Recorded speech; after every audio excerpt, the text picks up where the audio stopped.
just push a button and run it through tracks till I'm thumbing through on this shit. Run the game like it's never been. How's it going, everyone?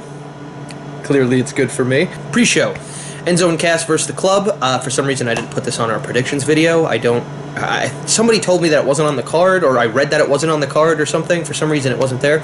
I replaced this with our tiebreaker question, the gender question, which we'll go through in a bit. Enzo and Cass come out, they do Enzo and Cass things, no big shock there. He switches it up a little bit. For this time they name Chinese foods. Okay, are we in China? What did I miss? So we start the match by Enzo actually mounting offense on Anderson, because that does wonders for his career. They eventually take Enzo down, separate, stay on him, like every single fucking match involving these two, like every basic, regular, average tag team match. People wonder why I don't particularly love tag team wrestling. It's because 90% of it is this. Enzo diving for the ropes to get the tag, the hot tag. Anderson swats him out, and Michael Cole very obviously goes, oh, he got it! Wait, no, he didn't get it? I get that they're sitting at a weird angle, but you have a monitor in front of you. There's no excuse. And you're the lead commentator. Gallows misses a boot on Cass, which they still sell like death. Thought I'd mention that. And yeah, that's pretty much it. Enzo actually fucking, of all people, rolls up Gallows, of all people, for the win. Of all people. I know that last one didn't make sense, but it just felt right to add it. Then we get a promo with R-Truth and Goldust reminiscing with the Hardy Boys, basically just going, oh, back in the day, we were all together, we're all back together, look at you, you're inspiring us old guys. This is going to lead to, and I'm calling it now, nothing for R-Truth and Goldust. I could be 100% wrong, and they could Jinder Mahal the shit out of this. And they could wind up being the next tag team competitors. But it looks like they're setting up Sheamus and Cesaro. Again, continuing this. So, why did we do this? What is this? Why are we building them up just to lose? Next we get Miz TV with Finn Balor. Miz complains about Finn's 15-minute entrance or whatever. I thought that was actually kind of fun. You had a 5-minute entrance or whatever it was. That was actually a nice little thing. The Miz is great at just being The Miz. And if we try to put him in this wrestling slot, for me, it doesn't work that much. But when we plug him into that wrestling slot but allow him to just be The Miz, awesome. Miz asks to join the club, the Balor Club, not the club. The club is technically a different thing. Miz asks to join the Balor Club. Finn basically says, oh, it's not up to me. It's up to all these people. Oh, I felt the knife on that one. I'm sorry. But it's true. He says, it's not up to me. It's up to all these people. They boo. Then they sort of, like, do, like, a Mark Mero Sable situation where, like, he kind of shows Maurice off and everyone's like, yeah, she can join. Although they completely no-sell that, so. Finn announces that he wants his title back. Miz rifles off Finn's accomplishments. Basically asks him after those accomplishments if he feels like a loser or if he's proud of himself or disappointed or something like that. And it's like, you just listed all of his accomplishments. You answered your own question. The answer is no. You're an idiot. Finn Balor says that all episodes of Miz TV end the same with Miz getting his ass kicked. So he goes, you know what? I'm going to save them. I'm not going to make this tired and cliche. I'm just going to leave. He goes to leave. Miz eggs him on. He comes back in. Hits a fucking 90-mile-per-hour fucking sling blade. Thought that was awesome. And then leaves. That's okay. Alright, not much here, but whatever. Something. At least it wasn't terrible. It was indeed pointless, but at least it wasn't terrible. And pointless. Before I move to the main show, that pre-show match, the Club versus Enzo and Cass, if it was just a little worse, I might have created, like, my first I don't care setting. But no, it's just a regular okay match. Regular tag match with separation and not much else. Main card. Chris Jericho versus Kevin Owens for the United States title in what was an actually decent match. It was a really good match. Just shy of great, just on the top of good, somewhere in between those two. Owens instantly bails. Y2J chases him down, unlike the other people that he's been bailing on recently. Utilizing his environment, we get a toss into the post, a cannonball setting on the barricade. Owens wears Jericho down for a while with headlocks and such, his normal offense. Which, by the way, somehow to me it just seems like he's getting not stagnant. It just feels like his moveset is callable. During this match, Owens was hitting moves, and I'm like, well, this is where you hit this. This is where he'd hit where he would hit this. This is where he would hit this. So he's getting a little more formulaic is the way that I would get with his matches, which isn't bad. He's still putting on phenomenal matches. I'm not bored by him at all. It's not that scenario, but I could see it potentially souring some people. Jericho counters pop-up powerbomb with a Rana into the walls of Jericho. Well, basically he hits the Rana and just sort of like slides through, grabbing the legs and sinking the weight. Really well done. I can't help but feel like if there was like a Rey Mysterio type, and I mean in his prime, pre-no knees Mysterio, I can't help but like if he did this type of reversal, it would have been literally all in one move, and I would pay so much money to see that happen. The finger rope break spot returns, and Jericho stomps the finger and also catches it between the stairs. Thought that was cool. Sandwiches it, so to speak. Owens gets a thumb to Jericho's eyes, but his other injured finger stops him from actually hitting the pop-up powerbomb and capitalizing on that. Jericho has this one moment of just like, okay, and then he hits it, and he hits the walls for the win. So Austin Aries versus Neville for the Cruiserweight Championship. This was a great match, except for the ending. You know what? I'm marking it down. I'm actually going to do that. I think that was a good match. It was a great match turned good match because of a shit ending. Aries backs Neville into the corner, off the lockup, literally from the first move. Very intense. Clean breaks, which I'm surprised at, since the idea is Neville cheated to win. So, like, why wouldn't Aries come back with... Especially because Aries is more of a tweener than a face-face. It's like I could see him, of all people, doing it, especially with the injured eye, and that was attacked. I don't know. I feel like the clean break off of a...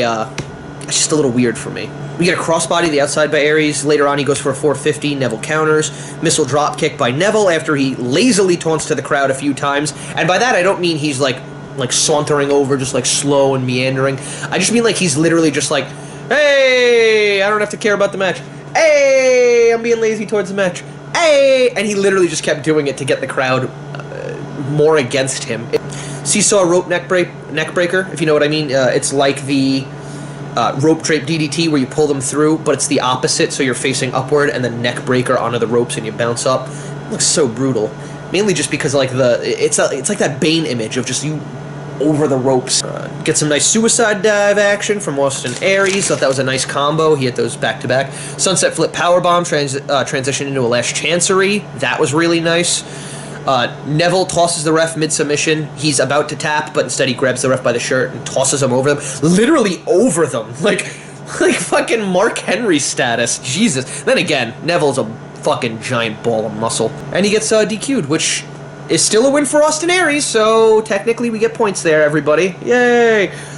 We called it right, but we also called it wrong because Neville is still the champion.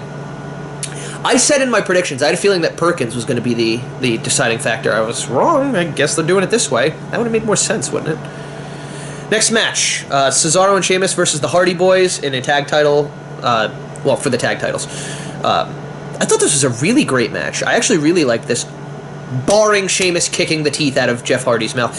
Hardy's tag in and out, beating on Cesaro, each getting tag team moves and their offense in between tags. It's a very frequent... You can see the years of experience shining through here for the Hardys, whereas Cesaro, singles competitor, is more focused on his match rather than tagging in and out. You know what I'm saying? His part of the match, I should say. Cesaro's beating on Matt and then looks over to Jeff at one point. And he's just like, sorry, bro. And Jeff's just kind of like, you do what you got to do.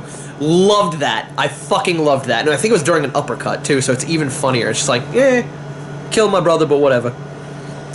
Jeff hot tags, runs wild, even splashing for the pin. Those little things, I say that all the time. This is a good example of it. You could just go for a pin. It'd be simple. You could just go for a splash. You could go for either. Combining the two. And it doesn't look that visually impactful or nuts. It's actually very visually kind of stupid. But the mentality, the psychology behind it makes so much sense. You're giving that little more, that extra little splash, that extra pressure, and then going for the pin. I'm sorry for shaking the entire camera. Jeff got shoot kicked in the face by Sheamus' shin. Matt goes for a fucking moonsault, which I don't think I've never seen in my life Matt Hardy go for. It's because he's broken. Cesaro hits the swing. Matt, I noticed during that, Matt's eyes busted open. It looks pretty brutal. I'm pretty sure that was also probably Sheamus. I hate to go to that well. Hits the springboard corkscrew uppercut, which that will never...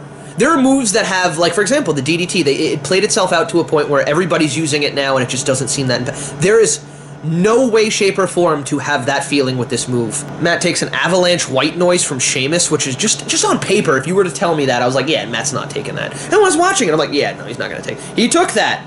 What are you, Jeff? Back to the moonsault. It actually just hit me. Can we call it the moonsault? Can we not call it that? Can we instead call it the Pluto salt? And if you're wondering why, it's because Pluto was deleted! Jeff blind tags, Sheamus pins Matt, Jeff hits the Swanton with Sheamus not knowing, and that's how they get their victory. The end of this match had a lot of really clever false finishes. That's why I think it got as great of a rating as it did for me. I really love this idea. They played with the expectations of the Hardys losing their title tonight. They played with that big time. There was numerous times where it's like, oh god, Cesaro's over, he's not going to win. Or thrown over the barricade, he's not going to win. He comes back later, they continue the match. There's just so many of those moments where you're like, as a you know, a hardcore fan, you're like, oh shit, this could be the end. Alexa Bliss versus Bayley in a women's title. I know some people didn't like this as much as me because of the whole Alexa winning because she's a heel thing. And yeah, I completely get there's, it's not that that's not a credible opinion, it's obviously it is. My opinion is that it didn't hurt as much as it's being lit on. Like, Bayley's gonna be okay. Bayley's gonna be fine. Bliss, if anything, needs more rub than Bayley, because at least Bayley is a 4-horsewoman. She is a pioneer in this. Not to mention, she's really, I mean, she's not like over, but like, people love her. You know what I mean? And people don't quite have that with Bliss yet. There's a nice large group of people that do, but not everybody. So this was how you get some people that either hate Bliss or go, oh, I get it now. I get it. And that's fair. I don't think that's an excuse to have Bayley lose in her hometown. There's a lot with this one. If we're gonna get on this one, this could be a whole video in and of itself. But WWE tends to make hometown heroes lose in their hometown. So with that knowledge, let's get into the fight. Bayley fixes a messed up Bayley buddy at the beginning, which it just didn't roll out. And anytime Bayley does something with the Bayley buddies, it works to her benefit. She got jumped in NXT, Bayley buddies collapsed on her, and it was like this awesome, like, almost like a movie moment of just like, Bayley is done. It was like this cool moment. And then tonight, it didn't open up. Oh no! She like unfurls it, throws it in the air, it starts waving around, she high-fives it. That's so Bayley! That's so Bayley. Anyone else wouldn't have cared, wouldn't have noticed, they just kept going. She cared about a Bayley buddy. You get your character. Bayley takes control early on. Alexa keeps calling the crowd rude and stuff like that. So they're both doing what they're good at. Alexa focused on her character work, though her in-ring is good. It's okay. She focused on her character work while Bayley focused on the match itself, which is definitely how you want to approach this match with these two. Bayley runs into a gorgeous forearm by Bliss. Bliss abuses the rules to take control and keep control, like hair pulls, chokes, waiting till 5, and that's what allows her to get that extra edge over Bayley in this match. Alexa goes for a splash, Bayley tries to reverse, Alexa works it into a sunset flip powerbomb, insult to injury, which is reversed. Alexa sells her knee because it smacks against the ground. The only way to really reverse that move is roll out of it, which Bayley does. Alexa slams her knee into the ground. Convenient that I was actually doing that, because that was just convenient timing. And then from there, we get a nice Shining Wizard, I believe it was.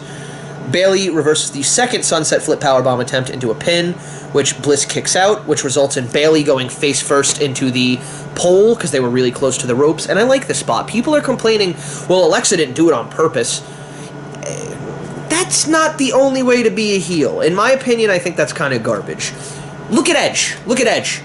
Edge got like that same style heat when he first started at New Year's Revolution or whatever, when he cashed in Money in the Bank, and his entire gimmick wasn't that he was like this douchebag heel. I mean, he was, don't get me wrong, but the gimmick was he was the ultimate opportunist, and that was all he needed. And yes, he will cheat, and so does Alexa, but tonight, she wasn't the cheat Alexa, she was the opportunist Alexa. And I thought that's fair enough, that's fine. It feels like we all want the same generic things, which I don't think is fair. This was a nice way to switch it up and, you know, make her essentially more of an edge rather than just a regular heel. And I liked it. I thought it worked. She takes advantage, hits a DDT, a head-based move, capitalizing off the head injury, and she wins. Which she also hits a DDT the next night on Raw. I don't want that being her finish. That, you know, for obvious reasons. The House of Horrors match. Speaking of hope, mine is now dead. So we start at the Wyatt's compound, and Randy is literally shirtless and taped up and like in pants and sitting in a limo at the Wyatt compound. This happened. This all happened. I'm not exaggerating. I'm not. This is all reality in this universe. We are watching this on television. So WWE filmed essentially what was Resident Evil 7, the Wyatt chapter, which was kind of cool. There was the production value, awesome. The way they handled it, terrible. Fucking terrible. When I said Resident Evil 7, when he first shows up, he's like looking through the house, and you see like Bray walking around like the father, you know, patrolling the hallways. When you see the babies hanging down, and these are all classic horror things, so they're not relegated to Resident Evil 7, but since that's out, it felt like Bray Wyatt walked past Xavier Woods playing Resident Evil 7 and went, that, but with a fridge spot. Bray attacks from behind, says he's going to take everything from him because he took everything from me. I don't... What? I mean, yeah, you took his freedom from him in the first place, Bray. So didn't you take everything from him, then he took everything back, and then you're taking it back? So it's just a tug-of-war? I don't care. I don't care. This feud is terrible and done with. Randy hits Bray with glass, sending him off running somewhere, initiating Boss Phase 2, because again, this is Resident Evil 7. They walk throughout the house. This stuff was handled okay. It's really from the kitchen on that's bad. When they get into the kitchen and they start, like, fucking around and past... First of all, when it hits the kitchen, it's too long. Way too long. That's all we hit what we needed. And then the idea of them having to go back, everything else past the kitchen was bad. Literally every single idea. And I'll get to one of them, the most important one, at the end. They break through walls, Resident Evil 7. Bray chokes him through a wall, Resident Evil 7. Randy stumbles upon a room with an effigy and leaves creeped out. We needed a little more backstory on some of these things, in my opinion, but whatever, it's just creepy and we move on. Bray attacks again in the kitchen, which is officially going on too long now. Results in Randy pounding Bray's face. I actually liked that. Not because it was the monster of the movie being thwarted for the moment, and then as the breather moment happens, Bray would come back later. That's not what happened. But if they did that, this would have been fine. Bray, by all rights, kills Randy with a fridge, just throws it on him. Yeah, keep that in mind. He is pinned under a fridge, a good state or two away. And we'll get there. Bray leaves like a victim that barely escapes the scenario. And here's the thing I wanted to mention. I mentioned it a second ago. That should have been Randy. Randy walked in. Bray left as a victim. He left, I barely made it. Oh. That should have been Randy. Randy later on appears back at the fucking ring. That should have been Bray. Why did we swap these two? The victim should have been fucking Randy, and the monster that reappears should have been Bray. There's no... This is fucking basic. This is literally just common sense. The minute I saw that, I was like, that is weird choice. Are we trying to get Bray more sympathy? Is that what we're doing? I'm genuinely asking. I'm not being a wise ass, because I'm fucking thoroughly confused. The house, when they pulled up, was blue, and now it's red. Okay. Not mentioned at all. Not mentioned at all for the rest of this. That was the worst part of this, in my opinion. As far as, like, dumb little things. The worst part is they switched the fucking roles halfway through this. From the kitchen on, it's literally they switch roles. Bray tells the driver to drive him to the arena. It sings, he's got the whole world in my hand on the way. Presumably the whole way. And we'll continue this later. But from here on... This didn't belong on a wrestling show. I can't say that. Let's just fucking move on. Samoa Joe versus Seth Rollins. Good match. Rollins tries outstriking Joe. Joe takes control, yelling, "This is what you wanted. You asked for this." Joe looks like a big monster in this match, which he should. Spill to the outside, brawl. Joe tosses Rollins over the barricade, only for Seth to hit the barricade forearm, this springboard. It's not really a springboard. And you see, this wasn't a day or two after a doctor said you can't use your leg. So I'm okay with him using sparing running moves, sparing springboards, sparing kicks, and then selling his leg. I also think he did a little too much in this match, but easily forgivable. This was a really good match. This was easily a really good match.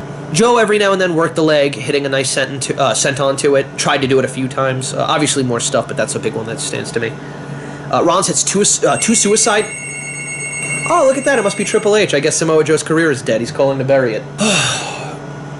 Oh, the call? Yeah, no, it's fine. He said 50-50 booking's gonna fix everything. We'll be okay. Rollins hits 2 suicide dives. Joe responds with his own.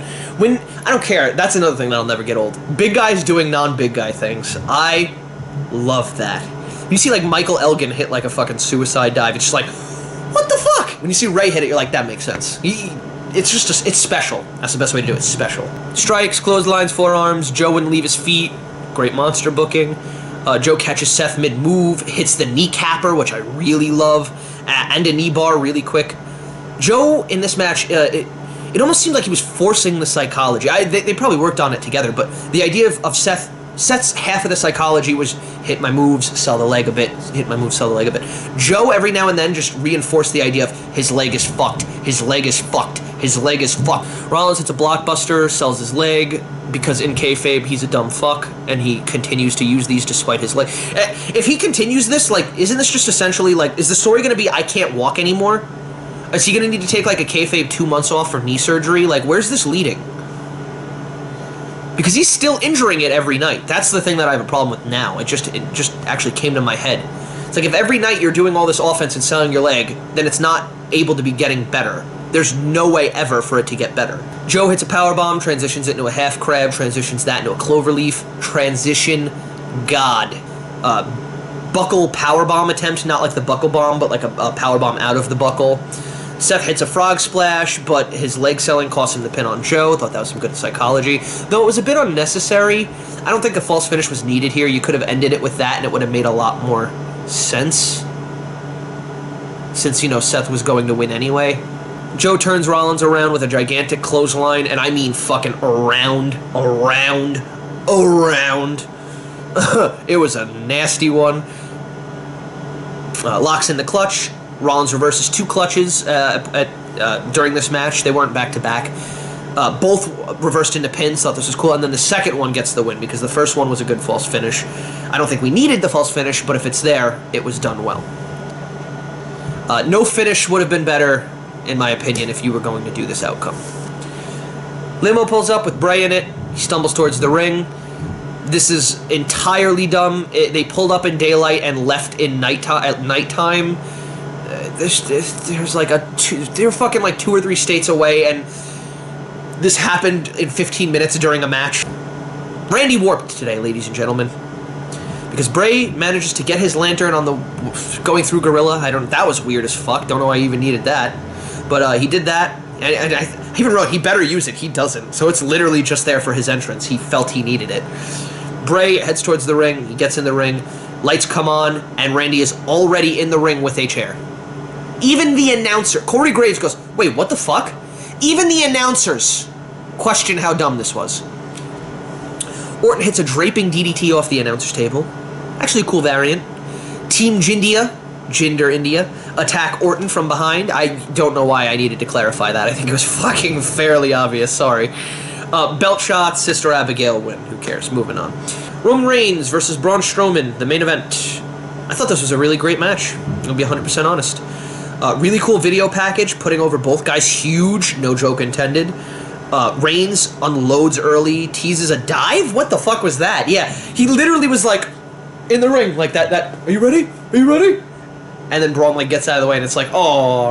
What do you mean, aw? You got saved by the bell there, motherfucker. You don't even know what a suicide dive is, let alone how to do one. Choke slam onto the announce table by Braun after Braun takes over. Braun rolls Reigns into the ring. Reigns, already ridden with injuries, gets even more injured by posts and stairs, because that is how far we have to, you know, push him to take a loss here. Braun boots Reigns' shoulder mid-spear to counter. Thought that was actually really fun. I've always thought that as a kid, but you don't see that counter often. You know, it's usually like the DDT catch finish, or a dodge, or something like that. Maybe even 2 spears into another. I believe I've seen that once. But just putting your foot up. It's the most simple. Well, you probably don't do it often because the idea is you potentially give the guy a fucking concussion. It's a very easy move to fuck up now that I'm thinking about it. Reigns hits the drive-by, bounces Braun off the post, eventually hits the spear. Braun kicks out. Thought that was nice. Roman doesn't kick out after Braun's running power slam. I mean, fully. Like, the match continues, so he obviously kicked out. He gets his shoulder up, but it's literally 1, 2, and Braun wasn't fully covering his shoulder, so Reigns could literally just kind of go like, ah! The idea is, like, he was sapped of his strength due to, like, no air, due to the injuries, and he's heaving later, so it's definitely, you know, that's part of it. He's heaving, he can't breathe, and then that. Reigns' selling is getting really good. For all you people who don't like Roman Reigns, let's give credit where it's due. I know that's a harsh thing to say, or a hard thing to say for people who dislike him, but he's doing a lot better. This is now the second match with Braun that he put on a good match, and Braun's pretty fucking green. Braun hits a sloppy submission, another power slam for the win, grabs stairs after the match. Braun beats Roman with stairs, 2 loud thank you Strowman chants, and you deserve it. He then overhead to the floor, basically grabs the stairs, overhead to the floor, not the triangle. Anytime you see that spot, it's that. It's oh no, they got hurt. It's clear that they were in the center. No.